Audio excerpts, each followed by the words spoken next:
I'm back! We all know what happened the last time I left. All three of us went completely off the rails.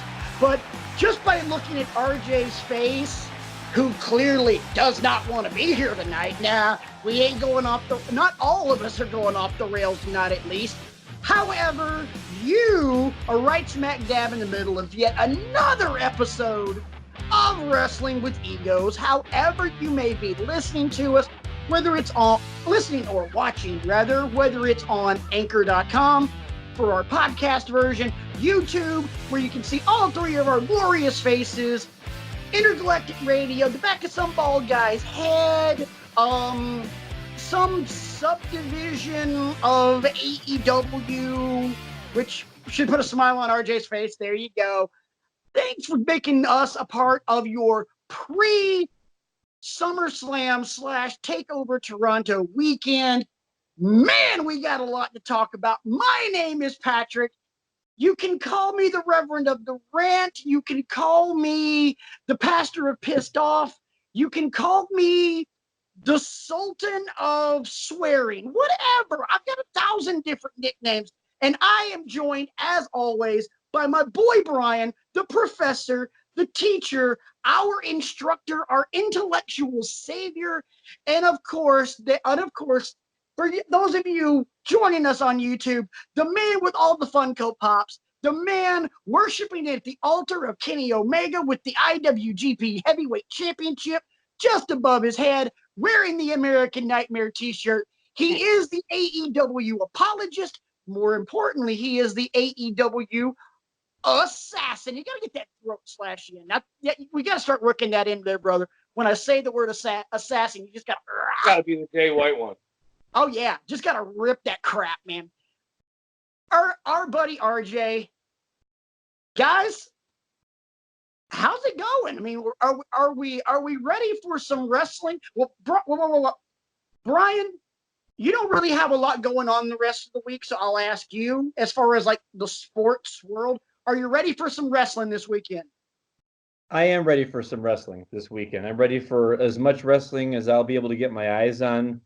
I do have something going on in the sports world. I'm trying to see how my Chicago Cubs are going to hold it together, because we took 2 out of 3 from Oakland, but our bullpen is on fumes right now. Our catchers, we just picked up Jonathan Lucroy on waivers. I think he'll help a little bit.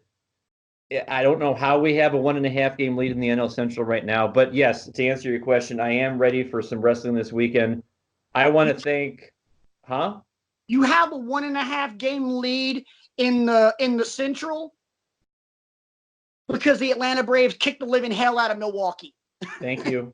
Appreciate you. I'm a Red Sox fan. Can we stop talking about baseball? Fine. No. Let's talk about what a great show we had last week. Some very spirited discussion between RJ and myself about our first submission for the GOAT, Chris Jericho. That is a segment that will reappear down the road a piece, as I mentioned last week. Lots of great discussion, lots of great feedback already. wrestlingwithegos@gmail.com is where you can contact the show for your thoughts, your ideas, your constructive criticism, etc., etc. We can also be reached on Twitter. I'm at bcrigo15. The Reverend of the Rant over there is at Rant Mode On with 1 N at the end of it. And then the AEW Assassin can be reached at RJ Eman with 2 N's at the end of it. You can also find past episodes and other content in our repository Google site. It's bit.ly/withegos. But gentlemen, I'm excited about this weekend. I'm also excited about that G1 action, which we are going to get into, and Patrick's cutting me off, so he must have something to say. Well, before we I asked you if you were ready for some wrestling. I got to ask our boy on the other side of the room, so to speak. RJ's got something important to deal with before wrestling. You see, right now it's Wednesday, August 7th. This show should be up on August 8th. If everything goes according to plan. So, RJ, I'm going to ask you another important question. Are you ready for some Browns football? I am ready for some Browns football. Could not possibly be more ready. Here's one thing that I would like to mention. just so that people know where my priorities lie. I did this show with you guys during a Boston Bruins Stanley Cup Finals game. Yes. I, however, True statement. refused to do this show tomorrow night during a Browns preseason game. If you look up the word dedication, ladies and gentlemen, in the dictionary, you look up the word stick-to-itiveness and loyalty, there's going to be a picture of that gentleman over there. Mayfields, twin Baker Mayfields. I've been waiting my whole life for this freaking dude. Jesus. He's always on my mind, to the point where last year I had surgery to make sure I don't have any more children since we already have an army.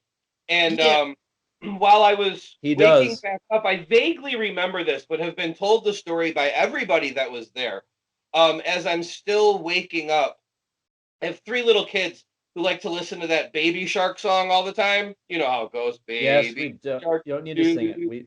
No, you don't need to sing it. Nationals is using that as plate music now. I know. Dude, that's funny. As I'm waking up in the room after surgery, I am singing this song, but I replaced Baby Shark with Baker Mayfield. I replaced Mommy Shark with Myles Garrett. I replaced Daddy Shark with Jarvis Landry. The Browns are always on my mind. Browns. I have a Browns helmet tattooed on my back. There is very little wrestling in my head outside of the G1 because it's tomorrow morning until the Browns game's over. And there you have it, folks. Thanks for joining us in another episode of Wrestling with Eagles. We'll see you next week. Good night, everybody. Ryan, you know RJ, you know me, you know where our hardcore loyalties lie. This is the point of liveness. The squishy one is sitting here in the floor, and she's playing Minecraft because she doesn't want to go to sleep yet. So I have to tell her what to do because apparently my PlayStation crashed at some point. Just hit accept and report.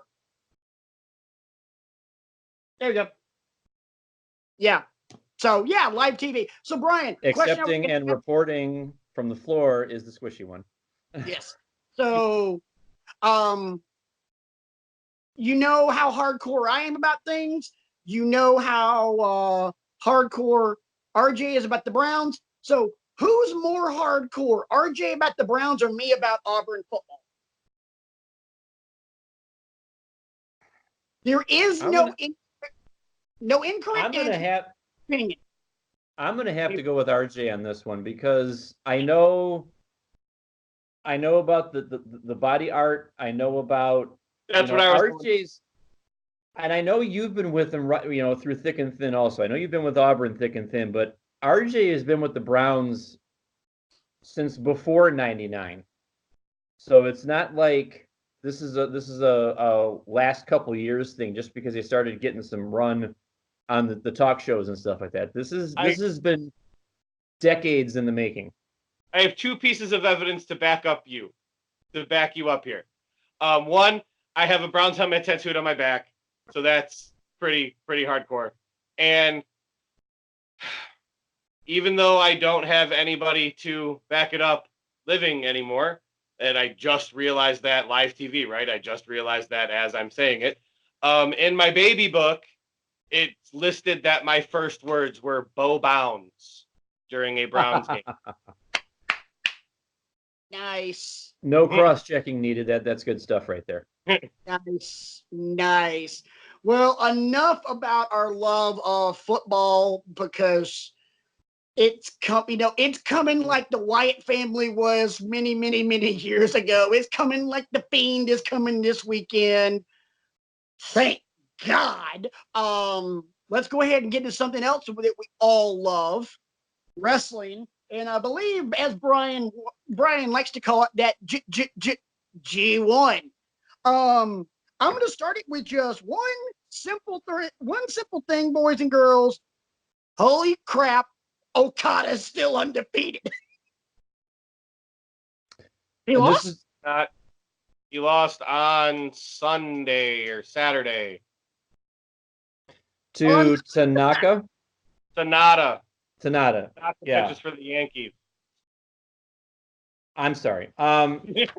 We were talking last week when we were talking about that G1 action that it looked like things were spinning it forward. It all roads point to, excuse me, all roads point to Okada versus Moxley. Excuse me, I'm very sorry. Right. I still think that's the case, but there is a match coming up this weekend that's going to have some huge implications. And I know RJ pointed this out, but that Okada versus Kota Ibushi match, The only match that matters on that card. yeah, They're the only two that aren't mathematically eliminated from the A block now. Right. So everybody else is eliminated. Yeah, because Okada's got 14, Ibushi's got 12. So if Okada just needs a draw, Ibushi has to win. Right. How many matches? How many matches for these guys are left after this? That's it. That's the last card. They each have 9 matches. Oh, yeah. That's the last match of A block is Okada Ibushi. If Ibushi wins, they both finish at 14, and he wins the tiebreak. And anything else, Okada wins. So in other words, this is essentially like the A block final. Right. Essentially, yes. Yeah, like the de facto semifinal. Right. B block's a little more convoluted. There's only 3 guys mathematically eliminated from the B block. Moxley still has a lead, but I feel like going White, Ishii, Goto, Naito, and Naito all have 8 points. Right, and then Juice and Yano have 6, and they're not mathematically eliminated yet because of tie breaks and things with Moxley. Juice actually, because Yano beat Moxley, and then Juice faces him on Sunday. So if Juice loses to Moxley on Sunday, he's eliminated. But if he can beat Moxley, he jumps up to 8, only 2 points behind Mox. I feel like I don't know what's going to happen really tomorrow morning with Juice and Moxley. Juice and Jay White. If Juice loses that, the last day doesn't matter for him. He's out. I feel like that's what's more likely going to happen, and that B block is probably going to come down to Moxley versus Juice Robinson, but it'll only matter for Mox, and then Jay White and Naito face each other on the last day of B block on Sunday. So I feel like that match will have huge implications depending on what happens in Moxley's match, which will probably be the main event. I think Moxley. And if I'm not mistaken, you also said this could have implications for storyline going forward too, because it's not like here's your A block winner and your B block winner, and nothing else matters. I mean, there's obviously prides on the line, storylines for the rest of the season are on the line, etc., going into Dominion. So Wrestle Kingdom. Wrestle Kingdom. Sorry, Dominion happened. Okay. My bad. Yeah, and then this is actually, we're getting to my favorite part of the G1 because the final is on Monday. That's actually the first Monday that they use as part of the G1. They're usually off Monday, Tuesday, which coincidentally works out well for me because I'm also off work Monday, Tuesday. So I don't wake up early the days that they don't wrestle. So it works out. But we have the A block final day, the B block final day, and then the final day, Saturday, Sunday, Monday coming up. So that's exciting. And then all the way between then and Wrestle Kingdom, Okada's got to defend the belt. Whoever wins, they do give a briefcase for the G1, and you get a trophy and a big G1 flag. And they carry the briefcase around with them like the Money in the Bank, but it's not a Money in the Bank briefcase. But they do have to defend it. They usually defend it 2 or 3 times between the end of the G1 and Wrestle Kingdom. I don't know the briefcase too. Yeah. Wow. I didn't know they defended the briefcase. Yeah, they do. They usually defend it against anybody that beat them in the G1. Kind of to get the wins back, make the G1 winner look strong is the way I always look at it. Okay. But yeah, they have to defend the briefcase, and then Okada's going to have to at least defend the belt against Sonata since Sonata beat him. So we'll see what happens with that. It's weird. at the beginning of this whole thing, I always look at it as the champion will look strong but won't win. And the further and further and deeper we get into this, I just think Okada's just going to beat Ibushi and then beat whoever comes out of B block, and the champion's finally going to win the G1. It's really looking like it's going to be Okada. I would have to go back and look at some of our older shows. Who picked Ibushi to win it? Somebody. You did? Okay. But I'd say, because you picked Ibushi. Brian, you picked Kenta. I can't remember who I picked. Well, that was the show you weren't around for. Because we did fill in the blank that week for the first time. That's right. That was the first of the two that I've missed recently. And I was happy with myself for Kenta's strong showing to start off with, but he's kind of fallen back in the pack. He's still at 8 points. I mean, he has. I think that with Kenta, he will probably at Royal Quest, which is August 31st, the same day as All Out. I think that he will beat Ospreay in the UK for the IWGP Junior Heavyweight Championship, allowing Ospreay to move up to the heavyweight division is what I think is what they're going to end up doing with Kenta. And my whole point was, get this guy in there and make him turn some heads. And I think that's what he's done. And they did that. To win his first 4 matches, a lot of people didn't see that. I don't know what I was keyed in on necessarily, but I'm glad they're doing it with him because I'm of the belief that he never really got, because of injuries, because of storylines, because of whatever, his proper due when he was over here at NXT. Absolutely, he did. As Hideo Itami. I mean, he could have been huge, but for things going the way they did. So it's nice to see him getting some run in a different promotion. Who was it recently in one of the recent matches that Ospreay chopped the ever-loving hell out of? Oh, that was Okada. That was the Ospreay-Okada match. Oh, my God. That was so loud. Ugh. I saw that on Twitter, and it was like, what would you rather take? This one from Ospreay or one of Walter's? And I'm like, Oh, God.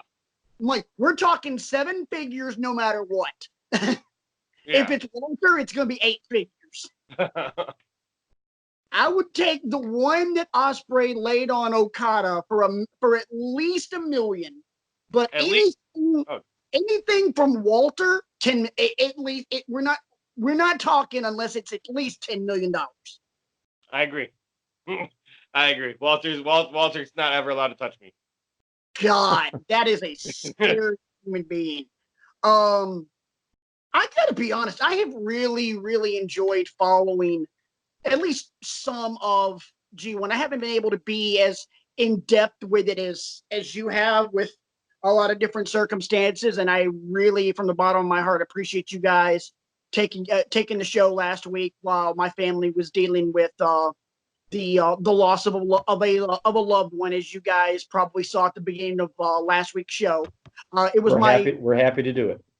It was my mother's best friend who I have looked at as a second mom pretty much since like 4th or 5th grade.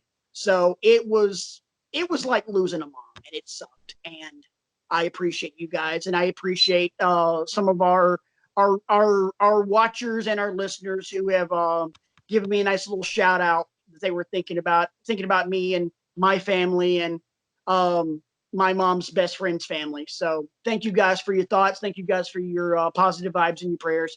Appreciate you guys, from my family to yours.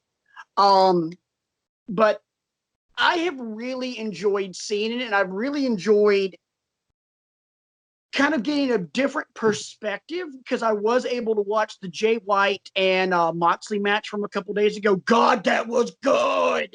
So good. Oh, when that match ended, I cheered so loud my son messaged me from the basement and asked me what happened. Nice. Nice. Couldn't get him to walk upstairs and see if his dad's okay, but no, definitely not. No, that's the 13 coming out. That's which also means the villain in training. Yep. But that was so good, and honestly and truly, I can't believe I'm going to say this, but it should come as no surprise. Jay White is starting to win me over.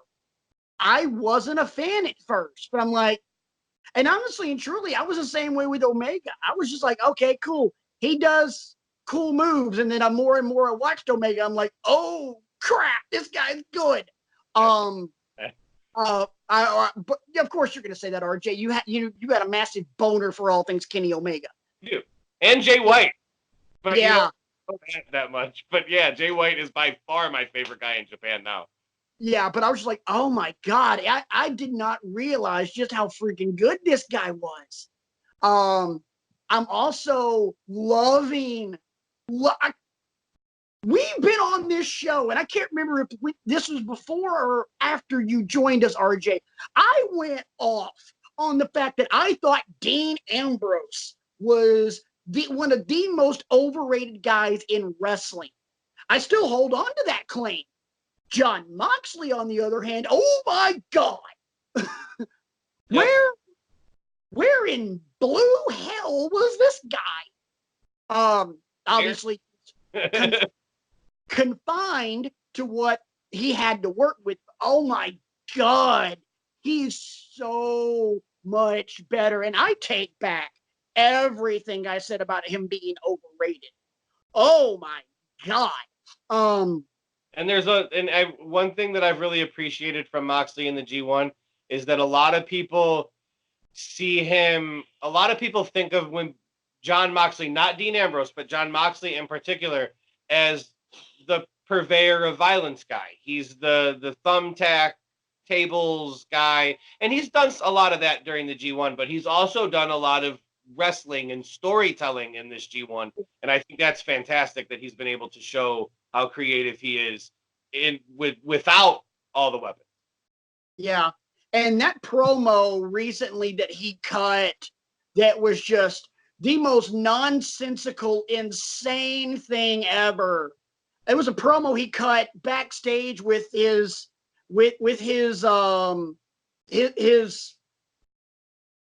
kimchi, whatever the hell you want to, whatever his name is. His young lion. It's Shota Umino, but Jon Moxley calls him Shooter. Shooter, okay, yeah.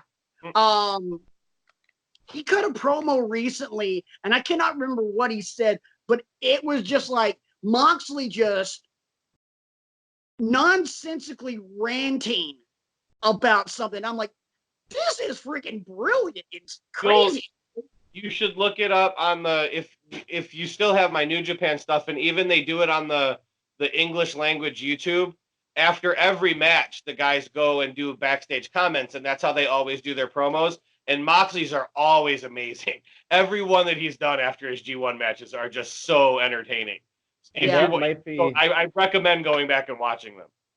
And that might be the biggest indictment we can think of for how the boys in Connecticut have been messing this up this whole time. Is you see how much creative input he has now and how much he's been allowed to spread his wings and, on the microphone, in the ring, doing all these different variations on his character. It makes you wonder if maybe the people in Connecticut had been so stupid, convinced of their own superiority, or another word, stupid. Right. I'm gonna book you like it's 1991, because it's good. Damn it. And all that kind of stuff.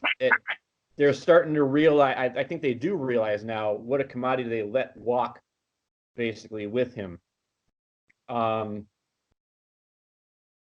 it's going to be interesting to see how this thing does come to a head over the next several weeks, and what it means spinning it forward for the rest of the year for New Japan. Bunch of answers about how B Block's going to shake out tomorrow morning, so I'm excited about that.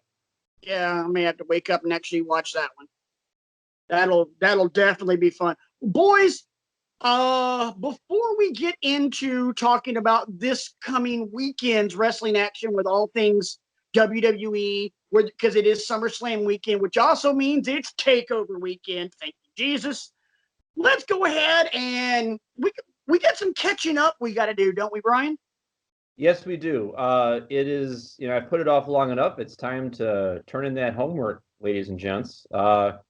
Several weeks ago, with SummerSlam being nigh, I put forth a homework assignment for everybody out there in Wrestling with Egos Land to go back to 2008 edition of SummerSlam and relive the Hell in a Cell match between Edge and The Undertaker. As I said before, no titles were on the line. They were defended earlier in the evening, but this match was just a bonkers match in my opinion. I'm interested to hear your thoughts on rewatching this match recently and how you feel about it today. RJ, you want to go first, or do you want me to? You can. It doesn't matter to me. Okay. This was, from start to finish, probably the most aggressive Hell in the Cell match I recall seeing. Maybe the Usos and the New Day, where all the got involved and they caned the ever-loving hell out of Woods as he was tied up to the ring post. But it was just aggressive and it was hard hitting. From a lot of the stuff that we've seen as of late, it looked very strong style. I freaking loved it. I thought it was great storytelling. I thought it cemented Edge as a main event player, like, in perpetuity. I thought it cemented him as one of that generation's great heels. He was so good, especially during that time when he was manipulating Vicky Guerrero and working that dynamic. Everything he did was freaking gold. That also showed you, in my opinion, how good The Undertaker really was. I mean, he was able to go step for step with a guy a hell of a lot faster than him and really athletic. And they told an amazing story. They got a little hardcore, and then the end. The tombstone, Taker's walking out, pissed off, turns around, pissed off as hell, comes back into the ring, takes Edge up that ladder, choke slams him off it, and then the fire coming up through the hole. I'm like, oh, that is so gangster. Solid A. Solid A. RJ, how about you? I agree with the solid A. That fire coming up out of that hole at the end is one of the most vivid wrestling memories that I have throughout my life, of just, remembering things as they happened, remembering the feelings that I had when it first happened. I remember that like there are very few things that I remember that vividly in wrestling. The story of Edge, of this leading up to the build up to this match, to me, the build up to this match was as good as the match, which was phenomenal, with Edge, Mick Foley telling him, like, we don't need this fun Edge. We need the Edge that, that has an edge. We need Edge that's not going to be intimidated by The Undertaker. And then he says thank you and takes out Foley, and then he turns into the maniacal Edge that we all know and love so much, and flips Vicky in the wheelchair and does all that amazing stuff. And then to see all that play out over several weeks, and then the look on Edge's face as The Undertaker walks to the ring, where there's not even a single speck of intimidation on his face. I caught it. Right. He wants Taker to get in the cell. He wants Taker to get in the ring. He wants to hit him. He wants to hit him with the stairs. He wants to pull out the ladder. He wants Undertaker in Hell in a Cell. And nobody had ever done that before. Like, it was just, everybody was always so intimidated of The Undertaker in any way, let alone to be put in a Hell in a Cell with them. And storytelling in the match, as Patrick mentioned, you can't review this match and not talk about it. The storytelling was absolutely phenomenal throughout the whole thing. The in-rings, from bell to bell storytelling, as well as the continuation of the story that was told leading up to the match was great. And I have to mention something about the actual cell in this match. The chains hanging off the cell to make the bang bang sound when somebody gets thrown into the cell is absolutely hilarious. I know it's still kind of a thing somewhat, and I had forgotten that cell was this match, and it's just so funny to me that they built the cell so solid at that point that when they hit it, it didn't really make a whole lot of noise, so they had to hang the chains on it so that when you really got the impact when somebody hit. I just think that's funny. Yeah. But solid A, I agree. The match is amazing. Great. Undertaker and Edge, Hall of Famer. Brian, you assigned what thoughts do you have on this this passing grade match? I'd go so far as to give this one an A+ because of all the reasons that you've mentioned. I mean, and it's really Edge is driving most of the story here. Edge is doing most of the character work with the facial expressions and with, I call it his descent into madness over the course of the 2 months, because I can't remember if it was Extreme Rules where if Undertaker, lost, he was done or something, some cheesy stipulation like that, the ladder match where he went out of the ring and through the 4 tables or whatever. So from Extreme Rules in June all the way to SummerSlam, Edge thought, okay, I'm ready, I'm done with the Undertaker. But that thing with Vicky where, baby, I forgive you, I understand, but I did something and you're not going to like it. I reinstated the Undertaker, because hell hath no fury like a woman scorned and all that. And from that moment, his facial expressions, the way he would pull his hair around off his head, the way he would, almost molest the microphone, if you will, when he was talking into it and get right up in Vicky's ear practically, burrow up under her nose and stuff like that when he was talking to her, and then flipping the wheelchair, as you mentioned. And then the whole thing with Mick Foley, again, a common theme with him. He's getting in the ring, getting his stuff in, but he's also trying to put Edge over at the same time. Right. This Edge is not the one I want at SummerSlam. Not only can't I help you, I'm not going to, because this Undertaker's going to tear you apart. Am I understood? And then I understand, and then Edge goes and attacks Foley, goes off the ladder with the chair on him and all that. And it's another example of Mick Foley using his cachet to give a rub to somebody else. And you take that into the match. And one of the things that Taker does that I love when he stands at the doorway to Hell in a Cell and grabs the door and slams it shut behind him. Me too.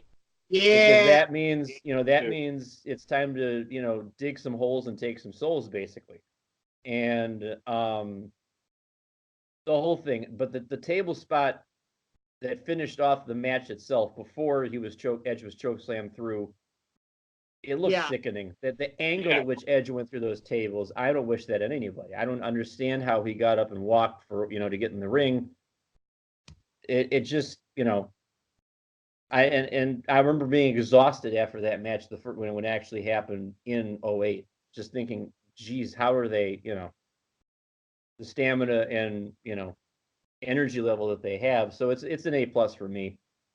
And I'm glad we finally got a chance to talk about it. If you guys have not watched that match, do yourself a favor, make some time tomorrow or Friday or whenever, and go queue that up on the WWE Network, because you will not regret it. No. But make sure you do it before Saturday night, because Saturday night something's happening that you're going to want to take part in. Also, we got that TakeOver Toronto action going on. Right, but we'll get to that in a second. Who is up for homework? Is it me or is it RJ? I think Patrick is up for homework this time around. That's right. Too. Huh? What do you got? Okay. Clicking the pen here. What do you got? Clicking the pen. Well, over the last couple of days, I've been watching some older matches, and I ran across one that I was just like, man, The match itself wasn't really all that amazing. I mean, it was The dumpster Josie matches can do that to you. No. This is bigger profile than that. But no reaction at all from RJ. I love it. He's just like, no, it was a really good match. But what chills me to the bone on it in terms of just goosebumps is the pop. You know, there are moments in wrestling where you're just like, oh my God, that's a pop. RJ was there when the Hardy Boy, RJ and his wife were there when the Hardy Boys returned at WrestleMania. Villain in Training was there too. Say what? Villain in Training was there too. Got to give him his props. Oh, I didn't know the Villain in Training was there. Nice. We've all seen the SummerSlam match when Shawn came back and wrestled Triple H, and that pop when Shawn kips up and everybody's like, oh my God. You know, there's been pops like that. Honestly, this match, I want to talk about it just because it's probably my favorite pop in all of my years of watching wrestling. We're going to go back to November 17th, 2002. The 2002 Survivor Series in Madison Square Garden. Anybody know where we're going? The Elimination Chamber match? Yes. Where Shawn wins it there? Yes, it was. The very first Elimination Chamber. Rob Van Dam, Booker T, Kane, Chris Jericho, Triple H, and Shawn Michaels for the World Heavyweight Championship. The one where Eric Bischoff almost face plants walking into the chamber the first time? Yep. Goober. That one. Spoiler alert for anyone that hasn't seen it. Shawn Michaels wins. Keep in mind, this is 2.5 months removed from Shawn facing Hunter in that match that I just mentioned. And now Shawn wins and is the World Heavyweight Champion. And he does it by hitting Sweet Chin music on Triple H. 1, 2, 3, boom.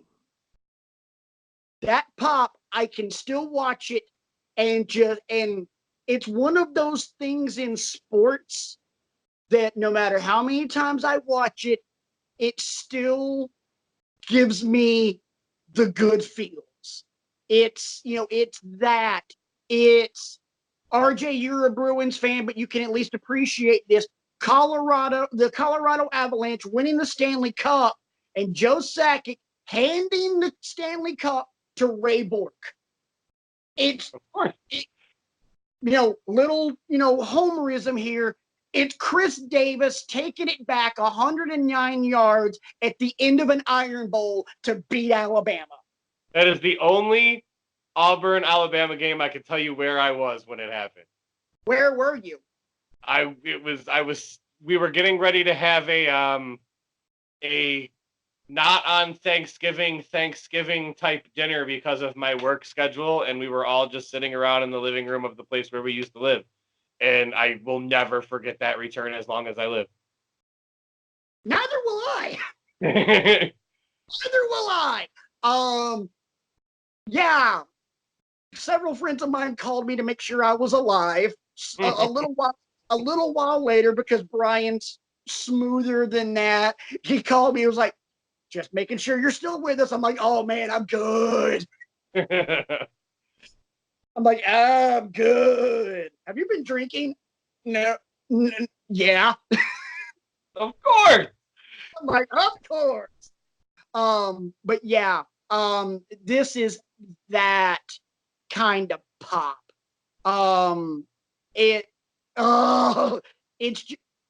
gives you those good heebie-jeebies where you're just like, oh man, it's puts the smile on your face. So does Shawn still have the "let me speak to your manager" haircut in this match? Yes. Very much so. He has the AJ Styles hair. Yeah, right. He has the AJ Styles hair. I knew he Yeah. did for the Hunter match. I didn't remember if he still did for this one. Still has it. Still has it.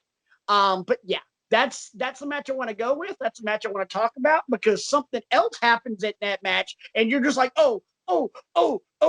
Anybody remember it?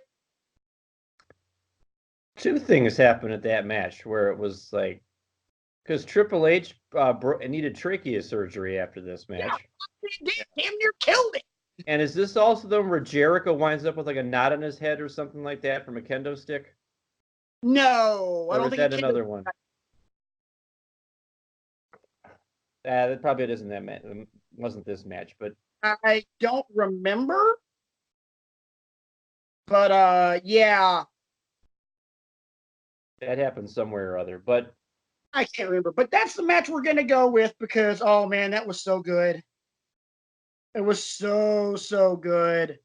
I actually don't think that I've watched that match in 17 years, so I'm excited about that. Oh, good. I'm glad I'm glad as usual that I'm making you do something you haven't done in a while. That's always fun, especially when you're able to peel back, go back into the Wayback Machine and go, oh yeah, I forgot all about this. Yeah, absolutely. And for the record, I know exactly where I was when Chris Davis ran that son of a gun 109 yards. I don't remember much of anything else afterwards. But I do remember this. The week before the Georgia game, where Nick Marshall throws that Hail Mary into double coverage against two defensive backs. I remember. Two defensive backs now in the NFL. I remember what happened the next day because we had a Black Friday meeting at Office Max where Brian and I worked, and I came in wearing my Auburn hoodie, and Brian goes in on me. He's like, of course you're going to wear that today, coming in here like a proud peacock. I'm like, yep. Go Dogs. Sick 'em. Yeah. Oh yeah. By the way, RJ likes the Georgia Bulldogs. I forgot quite a bit. I forgot all about that.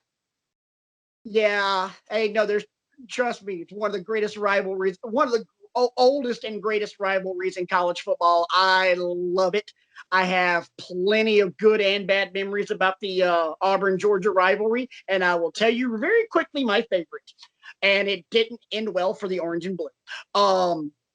The only time I've ever been to an Auburn-Georgia game was at Sanford Stadium in Athens, Georgia. I cannot remember the year. I want to say 04, 05. It was no Sean Marino and quarterback, the Lions, Matt Stafford. It was that era. The very first time Georgia breaks out those gorgeous black jerseys. Oh. We're there and we're pumped, and Auburn is a road favorite. Georgia is I think it was a 9-point home dog. And Auburn at this point in time is kicking the crap out of everybody. And it's just like, oh my God, Auburn and Bama is going to be a heavyweight title fight.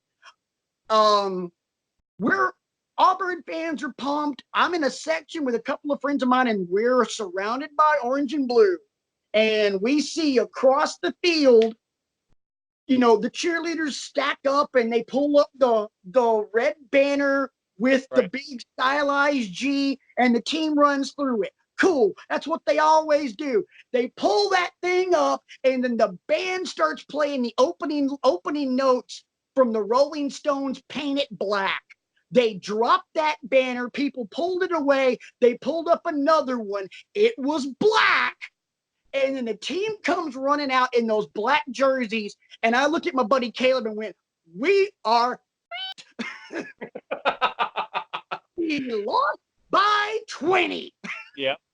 We got destroyed.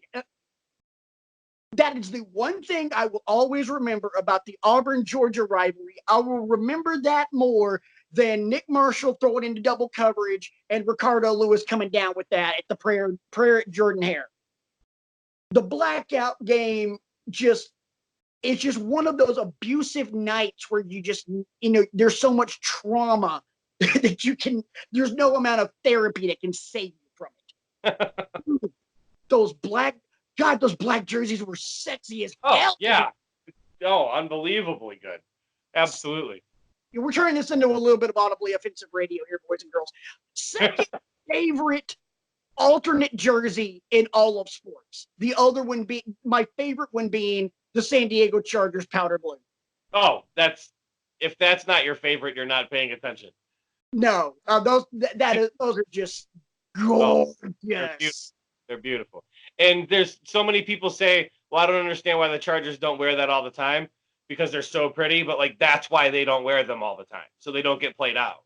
Right. But when they do, I just wish there was somebody on the Chargers that I really liked. That way I could finally have an excuse to buy them. But there's been nobody that I really, really like that's been a Charger. So I'm like, I can't do it. All right. Enough of that sidebar. Let's talk some wrestling. Welcome back, Brian. Welcome back, Brian. Thank you. That's why we're here. I don't have anything to add about any of this. So it's just, This is a conversation between me and RJ here. I hate to break it to you, but with him being a Georgia fan and me being an Auburn fan, there will probably be some college football discussions as we get into the season. That's fine. I have a feeling there's going to end up being a bet on the Auburn-Georgia game this year that we will have on this show. That stakes will probably be paid out on said show. Yeah. Yeah. Oh yeah. Let's go. Yeah. Oh yeah. Hell yeah. We'll do it. Chris Lemke and I would always do it with the LSU Auburn game when we did audibly offensive radio way back in the day. So yeah. Anyway, this takeover card is stacked.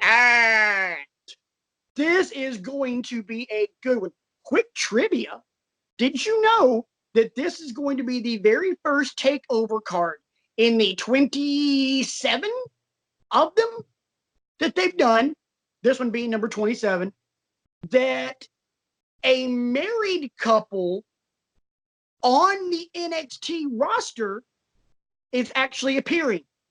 Yeah, it makes sense. We've never had it where Bianca Belair and the Street Profits were on the same card.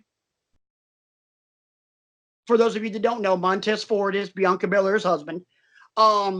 It's happened once before where a married couple was in a takeover, but Natty was on the main roster when she faced Charlotte, and Tyson Kidd was in the Fatal 4-Way to determine the number one contender, which I think was won by it was the Fatal 4-Way for the title, and that's when Neville started to turn heel.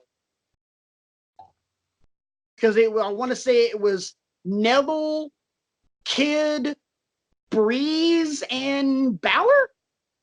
Anyway, whatever. Moving right along. But the first thing I want to get into is I want to get into this grudge match with Candice LeRae and Io Shirai.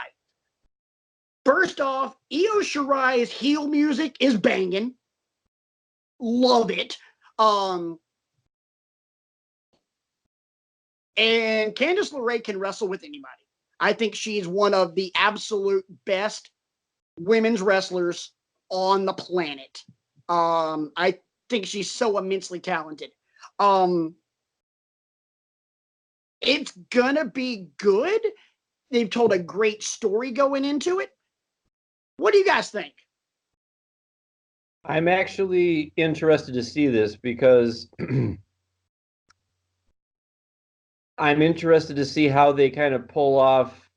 I guess you can't call it a face versus face match anymore because of Io's, motivations and whatnot. But I still consider this somewhat of a face versus face because they were running buddies for a while. And Right. I will admit I don't know what made Shirai turn on Candice, whether it's unjustifiably blaming her for shortcomings against Shayna Baszler or whatever. But I'm interested to see if this is just a straight wrestling match, does it descend into chaos and pull apart and that kind of thing? I think it would be a shame if it did, because I want to see them go for 10, 15 minutes and see what they can do. I think you're going to see a combination of a great wrestling match, and I think we're going to end up brawling a little bit. I think this is going to end up being, you know, well, I think we're going to get a little nasty in this one. Candice has, you know, there is photographic evidence. Candice LeRae has no problem getting busted open in a match. She's done it before. This, in my opinion, is probably going to be one of the more hard-hitting matches on this takeover. I think there's 3 that have a potential to just be painful to watch, and this is going to be one of them. RJ, what say you, bruh? I'm excited about it as a match. I haven't really been. I watched a lot of NXT, but I've missed the last couple of weeks. I haven't really been super caught up on everything that's been going on. I know that Candice can really go and Io Shirai can really go. I'm really excited. It's good. 2 of the best women's wrestlers in the world in the ring together. It's exciting. Yeah. What other matches are you guys really interested in? I mean, we can talk about all the matches, but aside from the NXT Championship match, that goes without saying. If you're a wrestling fan that plans on watching Takeover and you're not excited about Adam Cole, Johnny Gargano Part 3, then you need to just turn in your card as a wrestling fan and go find another sport. Go watch NASCAR. The table is over there by the door. You can just drop it on the way out. We'll see you around. I agree. So I'm sure there's a Tiddlywinks podcast you can find somewhere on YouTube or Anchor.fm, whatever you want. Yeah, but we'll talk about the main event when we're at the end of our discussion of Takeover. What else are you guys looking forward to? Because I've got one match on here that I'm just like, oh, I can't wait. The one that I'm looking forward to, because I have a theory in mind for the final outcome, as it were, of this Toronto Takeover. The triple threat for the North American title is going to give us an indication of whether my theory is going to come to pass or not. I think your theory is the thing I was going to talk about. We'll see. Well, I won't give it away then, because it's Velveteen Dream, who is the champion right now, versus Pete Dunne, the Bruiserweight, versus Roderick Strong for the North American title in a triple threat match. And we know all 3 guys can go. We know their pedigree. We know about how much charisma Velveteen Dream has. We know that Pete Dunne is just a down and dirty, bruiser, the modern day Harley Race, basically. I mean, if you want to put it that way. Nice. Yeah, I just everything Pete Dunne does. He's not trying to be nice. He's trying to beat you up one side and down the other. He's trying to get his pound of flesh, and everything he does has intent. Yeah. And Roderick Strong, I'll say this, I didn't know much about him when he came. I didn't know about his history with Ring of Honor and other promotions and stuff like that, but every time I see a Roderick Strong match, he winds up impressing me to no end. Yeah. Roderick Strong was like the ROH god. Yeah, Mr. Ring of Honor, absolutely. He's like the old, like, if there is a Mount Rushmore of Ring of Honor, the first name you put in is you'd probably put in, if there's an ROH Mount Rushmore, it's probably Joe Punk Bryan Strong. Yep, I agree. Yeah, just Strong's fluidity and his stamina and the amount of holds he knows and suplexes he knows and submissions he's got, and just, I mean, you almost never see the same thing twice from him. And the 750 ways he can hit you with a backbreaker. Yes, and it's just, so I wonder if they're going to go in the direction I think they might go in, where they have Roddy win this match. And RJ, I'll throw it over to you. because I think you and I might be of the same mind on this. I think And we then are. we'll circle back and get Patrick's thoughts on this. But let's hear if you're thinking the same thing I'm thinking. So I'll roll off you, and I will bring up the tag team title match, where Red Dragon, Kyle O'Reilly, and Bobby Fish have an opportunity to win the tag titles, and I honestly could see them going with what I think you're going to, and that is at the end of the night, the Undisputed Era holds everything. Roddy wins the North American, Red Dragon wins the tag titles, Cole keeps the NXT title. That's the thing that has me most intrigued about this match card. It's outside of Cole Gargano, because obviously we will talk about that and have talked about it a little bit. That's the thing that is up there on the pedestal for this show. But the thing that I am most intrigued about is, are they going to go full bore with Undisputed Era and give them everything? And you guys know that I've been crying out for this moment for almost a year now. I thought like, when are they going to go with it? When are they going to take the shackles off and just, here we go? And I feel like because of who's around and who's not around, like, now feels like a good time to do it, because let's not forget who's due to come back any day now.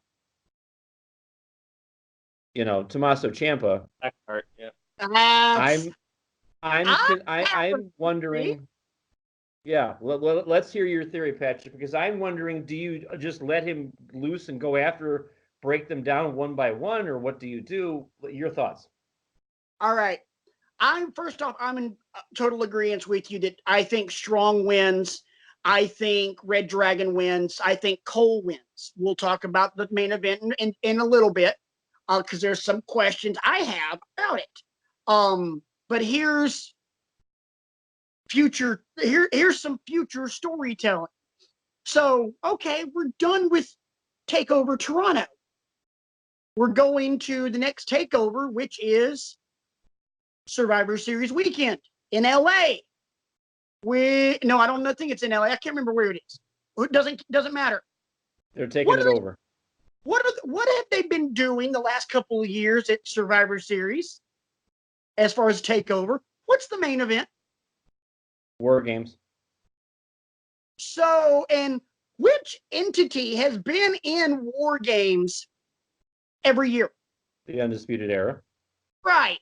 It leads to believe that Undisputed Era, as all as champions, will be in that, right? So you gotta have people to feud. You gotta have people pissed off at the Undisputed Era. Because last year you had Ricochet and Dunn and the War Raiders. Well, who are you gonna get? Conventional wisdom says you get Gargano, you get either Dream or Pete Dunne, and you get the Street Profits. Here's the problem. Where have the Street Profits been a lot as of late? On the main roster. Monday Night Raw. They're going to lose the tag title so they can appear on Raw. And damn it, they deserve it. They are so good. I love the Street Profits. So there's really not a good tag team outside of maybe Breezango, who's now back in NXT, right, and the Forgotten Sons to deal with the Undisputed Era. Quick side note, is it pretty much time's up for Danny Burch and Oney Lorcan? Because I have always liked them. I like them too, but I think it's starting to look more like Lorcan's going to end up being more 205, and Danny Burch is going to end up being more NXT UK. Okay. But they have been sporadically working together. But here's my theory. There's no tag team. Who's going to kick the crap out of the Undisputed Era? Well, obviously, Johnny Gargano wants his pound of flesh, because I guarantee you in the third fall, Johnny Gargano is going to get screwed. Dream's going to want a pound of flesh because he just lost his North American title. Pete Dunne's going to want a pound of flesh because he's Pete Dunne and he's pissed off at the whole damn world. That's why I love him so much. That's 3 guys. And you need a 4th. All of a sudden, kill the lights. You start hearing the heart monitor. And then all of a sudden, you hear the words, "No one will survive." And here comes the Blackheart. So maybe they go into War Games in a 4-on-3. They're just going to do a 4-on-3 and whatever. It's a 4-on-3 until the last NXT before TakeOver. Okay, I see. We don't have a partner. We don't have a partner. You guys don't have a 4th man. Boop, boop, boop. And you start playing that music, which I love Ciampa's entrance music. He comes out, massive pop. So essentially you have DIY, Dream, Pete Dunne against the Undisputed Era. I think that's how it's going to play out. And I'm ready. Me too. Yeah. And Can we just have that match on Saturday? No, we can't have that. We got to do this first. Okay. No, first off, if we're going to have that match, we just need to strip Adam Cole of the NXT title, give it back to Ciampa, and let's have our damn Ciampa Gargano match. We were robbed. No, that's still in the offing. We were robbed of that. Absolutely. But then again, as I've said on this show a million times, I could watch Ciampa Gargano over and over and over. That is the epitome of fight forever. I could not possibly agree more. God, yes. I hope they both get called up to the main roster at the same time. I hope they get called up as a tag team, and I hope Ciampa screws him over again. They do it again. Absolutely. And then the Ciampa Gargano Blu-ray can come out, and I'll buy it. I don't care. I don't care if I get yelled at by the Lovebird. I'll still buy it. And if the Lovebird puts the kibosh on that, let me know. And Teresa, I threw it out there. There's her damn name. Son of a gun. Mama Llama and I will simply buy it for you and go, sorry. No, I have my own personal card. I can handle that. One Blu-ray is not going to break the bank. But at the same time, though, I can be that guy to go, hey, Lovebird, my bad. Yeah, why did you buy that for him? Because I wanted to? Because reasons? Because I can. And then duck so she doesn't throw anything at me. So I have another question. Is Shayna Baszler going to hold the women's championship until she gets tired of it or lazy? Yeah. Probably. Honestly and truly, I think at the end of the day, I think Candice, I think they're one of 2 things is going to happen. Either A, Candice is going to take it from her, because you got to have a face to be able to take it from her. Right. Nobody's going to buy a heel. Either Candice takes it from her, or have you guys heard who's making the comeback in NXT? No. Tegan Knox is back. Okay. She had a nasty injury last year. In the last, right before the very first Mae Young Classic, she blew one knee. In last year's Mae Young Classic, she blew the other one. And she is absolutely one of the best on the planet. She's so good. It wouldn't surprise me if Shayna holds it for a little while longer to either get Candice in the picture or get Tegan Knox in the picture. I could easily see Shayna holding it until WrestleMania next year. WrestleMania of next year, and then losing it to Tegan. Tegan could come back onto TV right after Survivor Series weekend. Because it just seems to me that they keep running inconsequential people at Shayna, and it's not really compelling. There's nobody there. I wouldn't say inconsequential because everybody that she's faced has been pretty good. But nobody that anybody's buying. Nobody's buying Mia Yim. Nobody's buying Bianca Belair. Right now, and honestly and truly, if you put Candice LeRae in the match right now, I don't think anybody would buy Candice.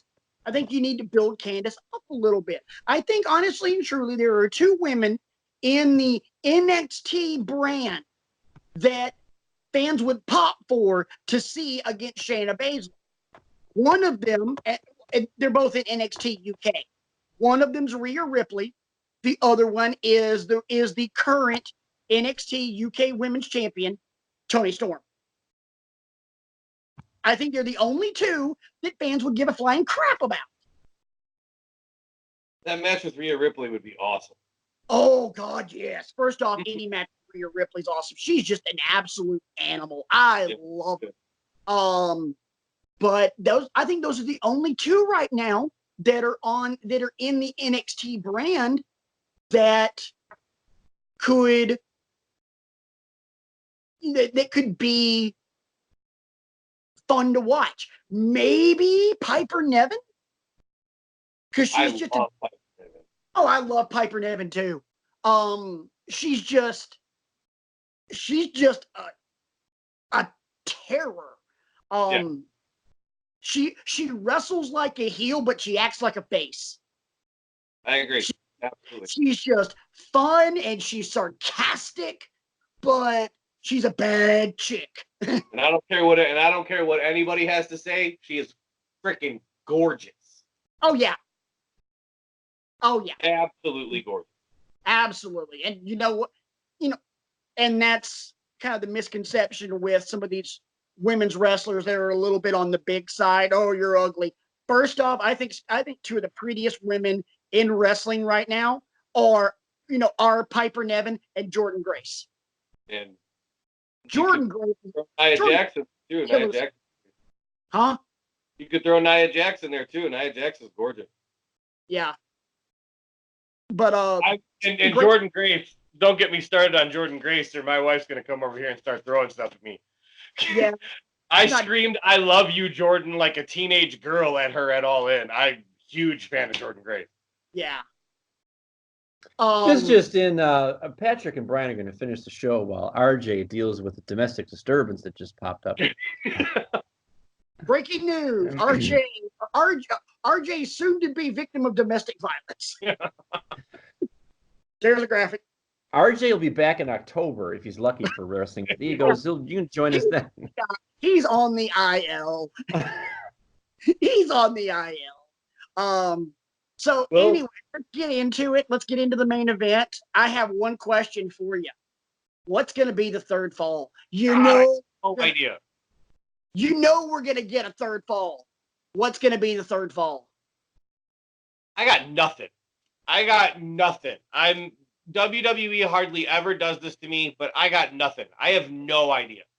It's obviously going to happen, but I have no clue. So you have to look like it. What was it? Oh my gosh, what was that match he did? What match? What, the match Regal did? Queensberry Rules match, or whatever it was called that William Regal did. No, that's not going to be. No, he's not. What because the hell was that match? It was him and Jericho, and it basically just kept changing. I know. The rules. I remember what it was. I can't remember the name of it. The Duchess of Queensberry Rules match. Yeah. I look at it like there has to be an escalation. That's kind of how I'm looking at it, because the first fall is going to be the straight up wrestling match. That's what Adam Cole wants. And the second fall, Gargano said, okay, well, fine. That's something I've gotten really good at over the past several months, a street fight. Okay. And now you're raising the stakes every single time, and I hope they don't go where I'm thinking they're going to go. I hope Regal doesn't come out for the third fall and say it's going to be a last man standing match because. I just thought of it. Go ahead. Or what? And I don't want a falls count anywhere. I don't want, I want something, but I don't know, like what I'm trying to think of what because a Hell in a Cell doesn't make sense. You're not going to drop a Hell in a Cell down in an NXT match. Nor are you going to drop a steel cage. You're not going to do that. You're going to have to hang it, and then you'd just You'd ruin ruin it. Yeah. Can you help me out with a little prop placement? Would you mind grabbing the IWGP Championship right behind you? Oh, I think I know where you're going with this. And would you hold that way, way, way up high? We're going to get a ladder match? Ladder match. Thank you He'll for... He'll come out and he'll say, take that NXT Championship and strap it high above the ring. You know, I guess that makes sense because they've both been in them before. And, you know, I think you might be right on that one. Yeah, that does make a lot of sense. I just thought of that. I was like, ooh. Because, yeah, I agree with you. It can't be Hell in the Cell. It can't be a cage because those will both be hanging from the rafters, and that'll ruin the surprise. So it's got to... But you could easily drop that apparatus down because you can keep that out of sight. It's easier to keep out of sight. Oh, yeah, you can easily do that. So I'm thinking ladder match or maybe even TLC. That would be an escalation of brutality. To be able to go the first ever TLC match in NXT history. I think you could easily get away with either one of them. I don't think they're going to do a falls count anywhere. I don't think they're going to do a last man standing. I think it'll be something we haven't seen a lot of in NXT. So okay. That's interesting. Because also with a ladder match, there are no DQs. And that allows the brethren to come down and take up for their guy. Yeah. Okay. So I think in summation, I think this is the night that Undisputed Era holds all the gold. I mean, because you want to have that signature moment for a faction. Well, not just that, but where else can you go with the Undisputed Era going into another War Games? That's really all that makes sense, storyline wise. Right. I mean, 2 years ago, it was 3 different teams, 3 on 3 on 3. Last year, it was 2 teams, 4 on 4. But all 3 times, because remember, Roderick Strong was in the first War Games with AOP, if I'm not mistaken. Yes. Because it was Sanity, AOP, and Strong, and all 3 members of the Undisputed Era. And then last year, Roderick Strong was with the Undisputed Era, and it was Pete Dunne, Ricochet, and the War Raiders. I'm not calling them the Viking Raiders. And so you've got, you were talking earlier, Brian, about escalation. You've got to escalate the Undisputed Era. Yeah. Where else can you go with them? They've got to have all the gold going into this one. And I'm future booking. It's one of those things where this is the only thing you can do is now turn them into the Horsemen. Everybody. If you're a Horseman, you got a belt. If you're Undisputed Era, you got a belt. So that'll be interesting for sure. It's the perfect opportunity. You'll notice that we've gone on quite at length about TakeOver Toronto. That's because I think all 3 of us are a lot more excited about that card than we are about SummerSlam card that's going to happen the following night. So we're not going to talk about every single match. Right now, I've got 10 matches down, but we're not going to talk about all of them. There's one in particular that I want to talk about because I know what's going to happen. And I'm calling my shot right now, and I'm not happy about calling my shot right now because this is not the direction that your boy would be going in if your boy was on WWE Creative. But let's face it, this Dolph Ziggler versus Goldberg match is nothing more than a vehicle to, oh, let's rehabilitate the image of Goldberg because, man, he tried so hard at Super Showdown against The Undertaker, and he didn't have a good match, and he feels bad about it, guys. Guys, you don't understand. He's coming in on his white horse to save the day. Guys, why aren't you getting excited about this?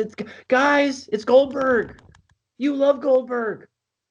Both of you, I know you love Goldberg. Why are you shaking your head, RJ? Don't shake your head at me.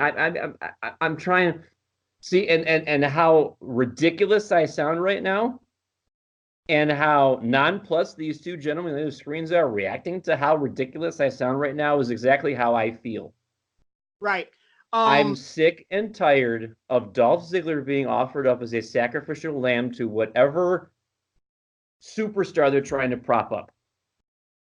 Ziggler should be winning a lot more often than he does for the amount of vitriol he displays on the mic week in and week out, because he's improved by leaps and bounds on the mic.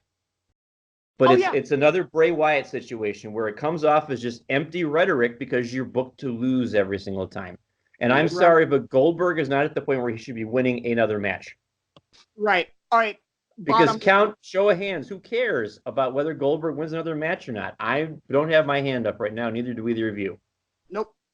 I'm going to bottom line this one. This is all I've got to say about this match. All I want to say about this match. And I'm going to ask you a question. Over, under. 2 minutes. Under. Ziggler's going to get squashed. I don't think that's what happens. I don't think it'll be a squash. I actually think that they will use Dolph Ziggler's in-ring ability to try to make Goldberg look like he doesn't suck, which is maybe the hardest thing Dolph will ever have to do in his entire career. Dolph Ziggler isn't that good. I disagree. Wait, I'm not saying he's not good. I'm saying he's not good enough to make Goldberg not suck. Truth be told, I don't think there's anybody on the WWE roster outside of maybe AJ Styles that can make Goldberg not suck. There are a couple guys in Japan. There's a guy in AEW, but I don't think there's that many guys that can make Goldberg not suck.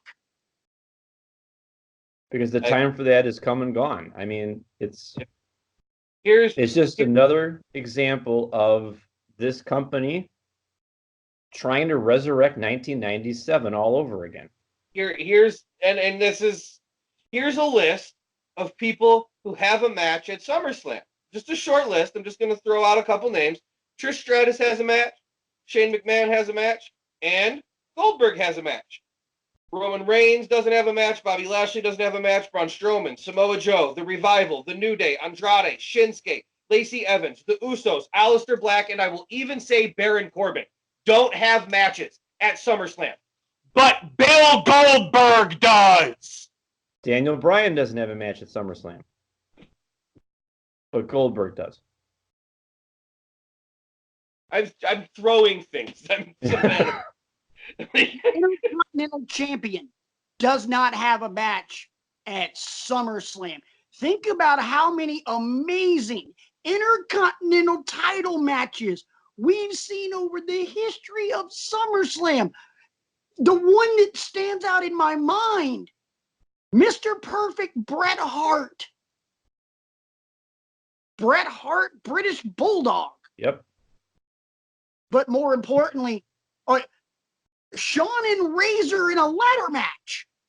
And they're running all these matches out on Raw and SmackDown that were supposed to originally have been on the card. They had the Iconics drop the Women's Tag Championships to Nikki Cross and Alexa Bliss on Raw. They had the Sami Zayn, Aleister Black match on SmackDown. They're trying to clear space for all these inconsequential matches. And I just walked away. Well, RJ's done. It's fine.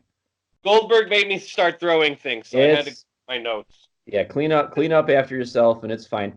I don't want to make it sound like it's all doom and gloom. There are about 4 or 5 matches I'm really looking forward to, and there is one that I want to talk about a little bit more And it does involve a guy that we can't believe has a match at the expense of Eyes of the People. But the Kevin Owens Shane McMahon match got really interesting Tuesday because Kevin Owens basically dared Shane to put his career on the line. And of course, Shane, being the sniveling, person that he is, said, no, I'm not going to do that because I'm Shane McMahon. I shouldn't have to do that. But it would be interesting if Shane did come out on Sunday and say, I thought about what you said and I will put my career on the line. I don't know that that's going to happen, but I think his career does end up on the line, but I don't know that that's exactly how it's going to go down. But I think that does happen. Isn't Kevin's on the line? Like, isn't Kevin's like is. He has to quit. Yeah. Yes, yeah. Because he had that Instagram post last month where he was sitting in the car and he's like, if I don't beat Shane, I quit. And I'll say that right now. I'll say that to your face. I don't care who hears it. I'm that confident. And I'd like to think that the direction we're headed in, because Shane buried Kevin under the announce table on SmackDown and kneed the chair into his face and whatnot on the Kevin Owens show, I'd like to believe that means that Kevin Owens is going to win Sunday. In fact, I'm calling my shot right now. That has to happen. It happens. For the sake of all that is right and decent in Wrestling with Egos land and elsewhere, Kevin Owens needs to win. If not, I have this sinking feeling that next week will be a repeat of 2 weeks ago, where all three of us have to go with those three special words that create sirens and text animate across the screen. We can't say them unless we're using my Twitter handle because I don't want to set off an alarm. Right. We won't, but we already know what's going to happen with that. Yeah. Tell you what, I don't know that if Shane were to beat Kevin Owens, I don't know that I would do that. I don't know that I would care enough anymore to do it. Agreed. Hey, now there's two matches that I'm really looking forward to. There's actually three, but I'm going to save one of these because I know you guys are going to bring it up. This one might be pre-show, but it is listed on WWE.com as a part of the show. Drew Gulak and Oney Lorcan for the Cruiserweight title. Yeah. That's gonna be good because Gulak is a technical master. I mean, you know how I always go around talking about heel 401 and stuff like that. No, Drew Gulak is mat technician 401. I mean, it is graduate. It's 501. It's graduate level, just perfection. I love watching him work. Oney Lorcan is break your jaw 401. I mean, he's just a bruiser. You talk about Pete Dunne being a bruiser. Oney Lorcan just hits hard. So I'm looking forward to that one because it's a clash of styles and somebody gonna get their ass whooped on this one. So the other one I'm looking forward to, I'm gonna at least save the bigger of the two softballs. I'm looking forward to AJ and Ricochet. How can you not? First thing I want to say, if you watched Raw on Monday, the OC has their own graphic now, and you know how certain guys have their own animated title cards, like The Undertaker, Bray Wyatt used to have one, Daniel Bryan and Rowan have it with their own personal little take on it. The OC's title card graphic is so freaking gangster. I love it. Shout out to Luke Gallows for bringing back the face paint. Yeah, that was cool. Yes, I saw that. I'm like, oh, hell yes. It just got real. How can you not be excited about AJ Styles and Ricochet? That's going to be awesome. I honestly thought Ricochet might win the title back, but when Guns and Gallows won the Raw tag titles, I'm like, nope, that's not happening. Nope. Right. They're going to keep the OC around, and I think they're going to, if they do take the title off of AJ, then they're going to start pushing AJ back toward the Universal title, I agree. which wouldn't hurt my feelings at all. And the other one that I'll talk about, and you knew this was coming. It's going to be another, I think not quite a squash, but if it lasts more than 5 minutes, I'll be shocked. And it's Bray versus Finn. I think, based on everything we've seen so far, and another creepy as hell Firefly Funhouse vignette on Monday night, or on Tuesday night rather. Let me in. Yeah, the Lovebird was watching with me, and she looked up from her phone while it was going on. She goes, "That's as creepy as I'll get out." And then she looks over at me. She goes, Finn's not winning on Sunday, right? I said, I understand. And it's like I've said before on this show, I don't like it, but I understand, because they're at the point where they need to break down Finn to build him back up, I guess, just because of the treatment and the staleness and all that kind of stuff. Well, but it's going to give him a purpose coming back. Not just that, but at the same time, with all the buildup that they have given Firefly Funhouse and Bray Wyatt and The Fiend, and as much work as they have put into it, if and we talked about this, Brian, when they started doing Firefly Funhouse. If this gets over like I think it's going to get over, this is a game changer for Bray Wyatt.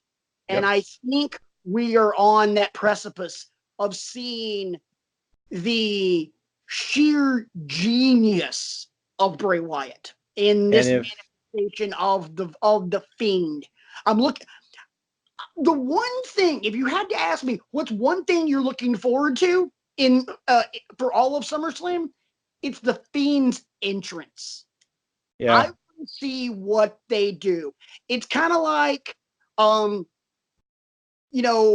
back in the really awesome times of NXT takeovers, you always look forward to see Bobby Roode's entrance or Nakamura's entrance. Like, okay, how over the top are those two gonna get? Or Finn's entrances. Or the Demon entrance. You're always like, okay, I'm looking forward to those.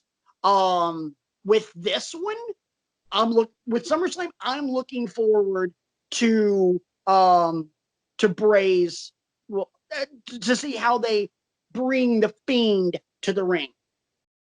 And I'm at the point where I just understand that you're right. They've put so much time and effort into this character and building him up that I understand that Finn kind of has to be sacrificed in the short term to build Bray up in the long term. Right. I don't like it, but I understand. And I'm on my way now to let him in, if you'll excuse me for a second. All right. You might not see me in panel 2 anymore, but I'm going to go let him in. I get it. Right. RJ. You guys said it all. There's nothing else I can say. Those are the AJ and Ricochet. I'm excited because it's going to be a really good match, and I love AJ Styles as much as anybody. Sunday is my wedding anniversary, so I could not watch SummerSlam that night and then wake up the next day and watch just Finn and The Fiend, and I would feel like I missed nothing. That's really the only thing that has me pumped about SummerSlam at all. I'm Friday night, Ring of Honor is putting on Summer Supercard, and that card is pretty garbage, and I'm still more excited about that than I am about SummerSlam at this point. I've got no, outside of The Fiend, I got nothing. Right. Real quick, how many years for you and the lady of AEW? 12. 12. Nice. Congratulations. Thank you. We got, Brian and the Lovebird just celebrated an anniversary. How many? 14. 14. RJ and the lady of AEW, 12.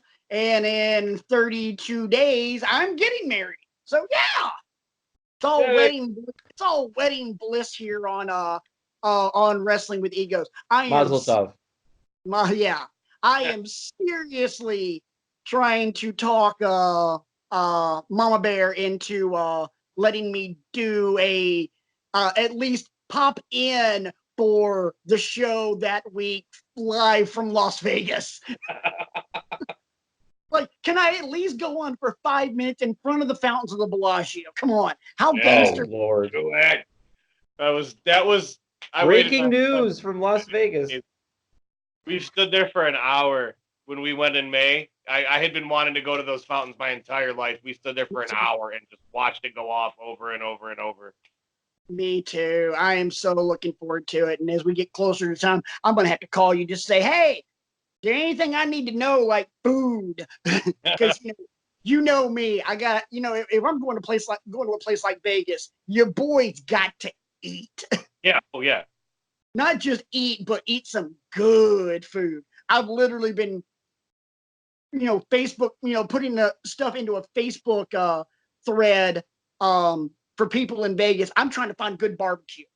I'm like, there's got to be at least some damn good barbecue in Las Vegas. So I'm like, hey, anybody that watches the show, listens to us, if you know of good barbecue in Las Vegas, get at your boy. You can find me on Twitter at Rant Mode On. You can email the show at wrestlingwithegos@gmail.com. Let me know, because the Southerner needs some good barbecue. What you should also do in the meantime, just do a Google search, diners, drive-ins, and dives in Las Vegas, because Guy Fieri's been there many times, and I'm sure he's gone to a couple barbecue joints. So you might want to do that too. You're right. I'm sure he has. The last thing I think we will say, or I will say personally about SummerSlam before we move on to the last several topics of the evening, am I the only one that hates how they're booking Seth Rollins right now? Oh, absolutely. He looks so weak. And I thought at first when he came out Monday that it was an impersonator, because they were doing that faraway camera shot and he had the ball cap on backwards, and I thought it was like a glued on beard or something like that. But then the camera zoomed in a little bit. I'm like, yeah, it's Seth Rollins, and he's limping and he's clutching his chest, and he's just going to get sacrificed to Brock Lesnar again. And it's not, and the crowd didn't buy it either when he got on the mic and said, I'm going to beat Brock Lesnar, I guarantee it. And it got a whimper. Nobody popped for it because nobody believed it. I didn't even look up. What? I didn't even look up from my phone. Yeah, because we were watching it. The Lovebird and I were in the hotel room Monday night, and ESPN wasn't in the hotel room, but USA was. So I couldn't watch Cubs A's, so I put Raw on, and I saw that segment, and Heather's like, "This is so stupid." She's like, "This is just so dumb," and that's why that match is going to be inconsequential for me. So I think I don't really give a crap about either one of the world title matches. I don't give a crap about Kofi and Randy Orton because I thought it's been built stupidly. I don't give a crap about Brock and Rollins. I'm just like, okay, this is stupid. Truth be told, because of what I said with Ricochet winning a U.S. title, I do think he's going to beat Brock. That way you have Rollins and AJ for the title. But then again, Brock and AJ for the title, well, Brock versus the OC for the title would be pretty cool as well, because then you can take the OC and make them, by force, make them that cool bad guy faction. Agreed. Which any version, air quotes, of Bullet Club should be that. Agreed. Well, I think it's time to transition over to our final segment of the evening, and a good sir, I will have a refill because it's time to get into that bar talk action. Yes. We've been teasing this for a couple of weeks, but circumstances being what they have, we've pushed it off. But big ups goes out to the Lovebird for this topic because this was her idea, actually, sitting around the table fellowshipping and breaking bread. She said, there's no reason that should have gotten over. That should have been as popular as it was. Referring to me clicking the pen like this and starting to write down things on an imaginary list, if you will. So that is our bar talk discussion for this week. It's gimmicks that had no business getting over, but did. And we're just going to shoot some out and talk about them before we ride off into the sunset for this week. So, RJ, I want to actually throw it over to you to start off the discussion on this one. What is a gimmick that you know of that you thought, why did that get over? Well, hang on before RJ does it. You already mentioned one, so let's discuss that one. Then we'll go to RJ. Okay. You mentioned the list. Yes. The list of Jericho, and obviously you guys talked about it last week with the greatest debate part 1, with Jericho always being able to reinvent himself. The first in a 77-part series, by the way. Maybe yes. Probably not. There will be more parts. And yes, when we have those parts, I will rename them. I will name the episode the Greatest Debate, part 2, 3, or whatever. Like Jason Takes Manhattan. But yeah, the list was one of the dumbest things ever. And it got over. And it got over in a massive way, and everybody loved it. And to the point where when he would click the pen, he would already be getting the pop. And you could feel the pop just building. And then there's the anticipation. You just made the list. And he just starts, as he's feverishly scribbling, everybody's going nuts. Brace face in row 12. You just made the list. So what are your thoughts for you guys before we go to RJ for his first submission? What's your take on the list?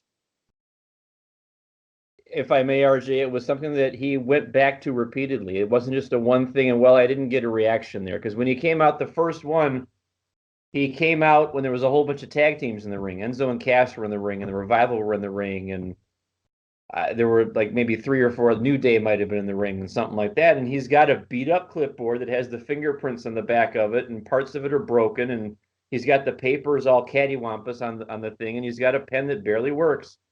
But he goes, it's a list of stupid idiots, and all of you are on it. You just made the list. And you're like, well, what is he doing? He's not, but he did it that week, and then he did it the next week, and then he did it for 3 or 4 or 5 more weeks until people started catching on to it. Okay, and now we got the T-shirts that say you just made the list, and they're flying like hotcakes off the merch stands. That's the key to a gimmick. Even if when it's presented to you, when you first think of it, they're like, oh, this is stupid. Brian's sitting here calling himself the intellectual savior of the masses. That's never going to get over. But if I do it week in and week out, and if I say, well, welcome back for your heap and helping of Wrestling with Egos, and if I call ourselves a lean, mean, wrestle talking machine, yeah, buddy, you're going to believe it eventually. Oh, they really are a lean, mean, wrestle talking machine because he keeps saying it every week, so they must be. That's the key to getting a gimmick over is persistence. Absolutely. Exactly. Couldn't have said it better myself, and that's why, Brian, you are our intellectual savior. RJ, your turn. Anything you want to add? If not, you can just go ahead and kick out your next one. There is a little bit. One of my favorite things about the list is how Jericho, God, he's so good at recognizing when something is getting over. And it's kind of the same deal as, like, I'll put it in terms of a wrestling move. How The Rock would stand over the person and then kick their arm and then swing his arms, and you know what's coming, but there's a build-up to it. Right. John Cena does that little back move that he does and then stands over him and throws his arm in the air, and you know what's coming, but it gives you a little build-up for it. Jericho realized how much this list was getting over, so he started saying, you know what happens? And then, boom, there's the pop right there, and he hasn't even said it yet. And he has you right here. Right, absolutely. And he's absolutely. And it's, you know what happens? You know what happens when you act like a stupid idiot? Do you? you just made the list, and then another pop. And he turned that one thing getting over into 3 pops. And it's just, it's so GOAT worthy that it's unbelievable. Yeah. I just wanted to mention how he noticed how much it was getting over, and so he added a little bit of, hype to it a little bit beforehand. He would build you up for it before he would do it after a while, and I loved that. I'm super tired and real hard to think. At this point, I'm going with my number one most obvious gimmick that should have never gotten over, and I mean, it's The Undertaker. He's a freaking zombie. Like, Yeah. how did that gimmick ever get over? I'm a firm believer that anybody but Mark Calloway does not get that gimmick over. There's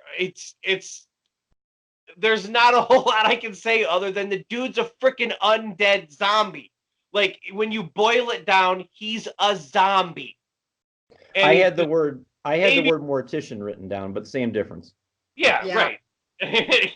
He's the undead. He's the dead man, and and then for him to be able to transform into the biker character and then re-transform back into being dead again, it never should have gotten over the first time, and it really shouldn't have got over the second time.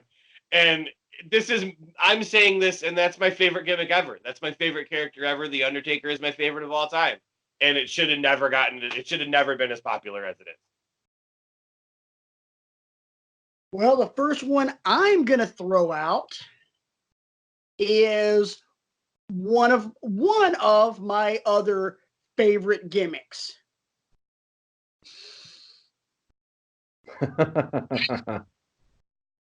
Effing Goldust. In the time that they did it, when he was pushing that gender bending deal with Razor Ramon when he was chasing the Intercontinental title, it was because, being gay wasn't really cool in the mid-90s. It wasn't even accepted in the mid-90s. It was one of the worst. It was so taboo. It wasn't even funny. It's like wearing a MAGA hat now. Truth be told, I mean, that's just like, oh my gosh. Goldust, Dustin Rhodes got that over, as a heel, but then transformed that into that artist formerly known as Goldust, which was just off the rails crazy. And then the after he got electric shocked, that version of Tourette's that he had or whatever, and then his keeping the gimmick but doing different things. He went from that to coming back and then teaming with Cody and then Stardust. And it was pretty much just Dustin Rhodes in paint. But there's no way Goldust should have gotten over, especially in that time. Just like, oh my God. So that's my first one, and that's the only actual character gimmick I have. Everything else is just things. So what you got, Brian? One of them that I have on my list, the idea of being a male model, Rick Martel, and coming out with the fumigator that had arrogance written all over it. I mean, just the smarmy with the sweater tied around his neck, and the white pants and the boat shoes and the hair slicked back, and get off my television already. But again, he did it to death for like a good 5-6 month period, and it got over to an extent because you wanted to see him get his butt whipped every week by Tito Santana or by Jake the Snake Roberts or whoever he was feuding with it at that moment. So that was one that I came up with from the annals, not of a more recent vintage, but the fact that you're a male model basically and you have your own cologne, arrogance. Still model, because Tyler Breeze shouldn't have got over. Yeah. Tyler Breeze was over as hell in NXT, man. Yeah.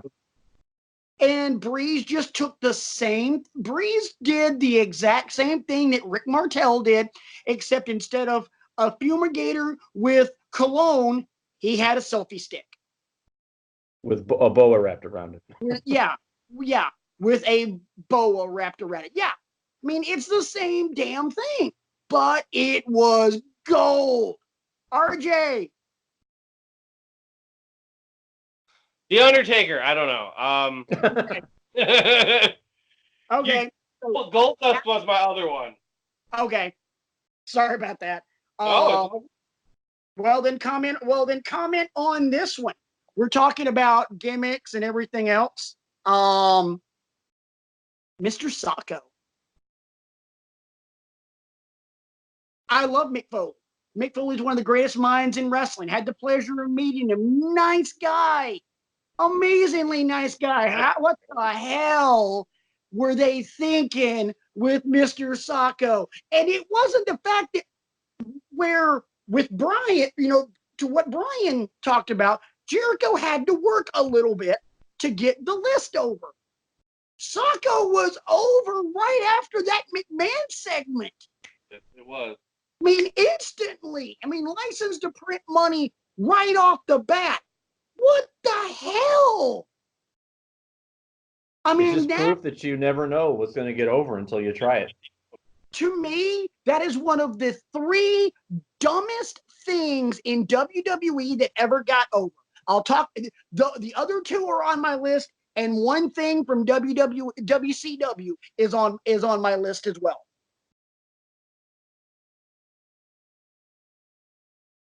Brian, what else you got? It's going to be me and you for the rest of this, and RJ. That's fine. How about pretend? And because Elias does it now, and he's believable when he does it. But how about pretending to sing and play the guitar? Because we all know Honky Tonk Man couldn't sing a lick, or really play a lick. But yet here he is every week with the guitar and swinging his hips and doing the Elvis thing. And it was over for a 2-3 year period in the mid 80s. Coming out in the pink Cadillac with Mouth of the South Jimmy Hart and DDP driving him to the ring and all that kind of stuff. And just, how is this working? And yet it's working. There's a guy in New Japan right now who pretends to be an opera singer and pretends to sing on his way to the ring just to have an excuse to have a microphone stand to hit people with. And he clearly doesn't sing. His mouth barely moves at all. And it's super over. People pop for it. People pop when he rips his pants off. His name's Tai Chi. He's in the G1. He's a fake opera singer. It's the same kind of deal. He pretends to sing. He's super over in Japan. Nice. I'll go ahead and get this one out of the way and bust Brian's balls for it a little bit. People's Elbow. The most ridiculous finishing move ever. And that's saying a lot because during that point in time, there was also the Worm. That is not on my list. People's Elbow. Just like with the list, just like with some of these other things we've talked about, The Rock was smart enough to figure out, let that crap breathe. Just let that breathe. And then do it. And to the point where he would hit to the point where it got once he was a face, he'd hit that spine buster, pop up, and everybody's already going nuts because here it comes. We know it's coming. And it's just like, oh my God. And I love hearing Triple H talk about the People's Elbow because he tells a story about that The Rock did a People's Elbow to him at a house show, and they get back backstage, and Triple H asks him, "What the hell was that?" Just clowning around. That was just absolutely ridiculous, And he talks about how as he's being covered, he's just trying not to laugh. Because that was just, oh my God, what the hell? He said, so I'm watching a monitor backstage and he does it on a Raw. And I'm like, oh my God, he is trying to get this crap over. Oh my God, it's working. Oh, come on. And I'm just like, oh, okay. Just hearing him tell that story is just hilarious. I love it. Brian, what else you got? I got two more. Well, this is going to be my last call, seeing as how I didn't realize how long we've gone on, but that's fine. I don't care. I'm crap. The last one that I will bring up to your attention is, and I mentioned his name earlier, bring a snake to the ring. You know, in a bag, and it's not a fake snake either. It's a live snake and all the repercussions that entails. But Jake the Snake Roberts bringing Damian to the ring in that gunny sack. You know, yep. The first time I saw that, I'm like, what are you doing with a snake? But then it fits because he is Jake the Snake. I thought it was cool. Yeah. But yeah, I love that one. All right, here's my last two, and I'll get the WCW one out of the way, and then I'll end with the big one from WWE. I'm so confused about the WCW one. I don't know what kind of so many things that were shitty in WCW didn't get over, so I'm super confused. Anything that Conan said. Oh, his pre-match ghetto Spanish hood talk. I'm like, that was when he called himself K-Dog? Yeah. Yeah. Yeah, I remember that. Orale, viva la raza. And then go into everything else that he would do. And I'm like, pops like crazy. Yeah. Oh my God, I forgot about that. One thing that killed me is at one point he would talk about however he would phrase it, like white boy translation. If you're not cheering for us, and now what he said, you can toss our salad and peel our potatoes. I'm like, okay, we're really going with that. Like, metaphor out the yin yang, but holy crap. I always hated Conan. I'm like, you suck in the ring. You're the only way you're not the worst person on the mic is because you're not the Ultimate Warrior and you're not Scott Steiner or Sid. But oh my God, would you please just shut up? I hate, but people chanted along with him. I went to a lot of WCW shows. I went to Nitros. I went to Thunders. I went to WCW pay-per-views. He got a huge pop every time. And I'm just like, oh my God. Ugh. And the last one. Not about that. The last one, I have one word for you. What? What? Yeah. Screw that. What? How it got over, I don't know. And I hated it. I still hate it to this day. And you want to know where I decided I hated it? Pay-per-view. I can't remember which one it was. Lillian Garcia is singing the national anthem and everybody's saying what in between every line. I'm like, nope, I am done. Here's the part where I swear once during the show. Nope, I'm done with this shit. Agreed. Well, we would like very much to thank you for consuming Wrestling with Egos, however you do it, whether it's on Anchor.fm, whether it's on our YouTube channel. And by the way, what are you doing? What I got a bone to pick with you guys. I just thought about something from last week's show. I got a bone to pick with you guys. Next week I'm sounding off on something. Next week, no bar talk. Next week, we go back into round 2 of this greatest debate. And we're going to talk about The Undertaker. Okay. I got my pen. I'm writing it down. Get your ass ready. We're going to talk about The Undertaker because I got plenty to say about why he should be considered the greatest of all time. Don't get me wrong, I'm not going to argue with any of your Jericho comments, but I'm gonna make my case for the dead man. So if you don't mind, good sir, since I wasn't able to close out the show last week because I missed you guys like crazy, let me put my thing down if you don't mind.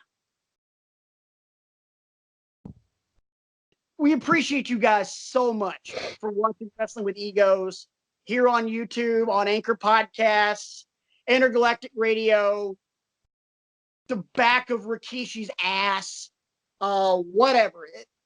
Yeah, there you go, Brian. There you go. We thank you guys so much. My name is Patrick. You can hit me up on Twitter at RantModeOn.